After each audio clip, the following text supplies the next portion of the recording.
Hello everyone, नमस्ते, good morning सबैजनालाई। र साथीहरू, दिनको सुरुवात भयो है। बिहानै एकदमै डरलाग्दो घाम चर्किरहेको छ। मैले भन्दै थिएँ अस्ति पानीमा भिज्दै क्या, म भिज्छु के गर्छ गाउँ, म भिज्छु तिमी के गर्छ लु लागेर देखाउ त भन्दै थिएँ क्या। एकदम खुट्के हुन्थ्यो क्या भिज्दै। त्यसको फल पाएको क्या आज बिहानै। एकदमै चिरिरी परेर क्या घाम लागिरहेको छ। ल हेर्नुहोस् त,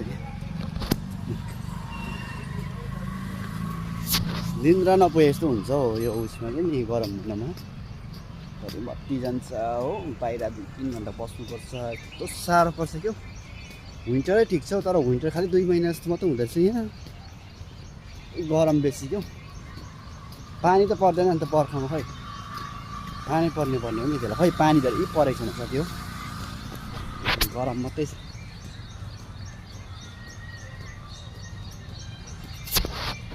पानीहरू यसो बेला बेलामा पऱ्यो भने अलिकति शीतल पनि हुन्थ्यो नि होइन, छैन त्यो पनि केही पनि। अन्त ल साथी हो, म चाहिँ लागेको खेतलातिर है, ड्युटीतिर लागेको। र तपाईँहरू पनि आजको दिन चाहिँ एकदम शुभ होस् है। अनि प्लिज सबैजनालाई यही भन्न चाहन्छु है, बेसी मात्रामा वाटर पिउनुहोस् है, बेलुका गएर फेरि अर्को बियर पिउनुहोस् होइन। नाइस डे सबैजनालाई।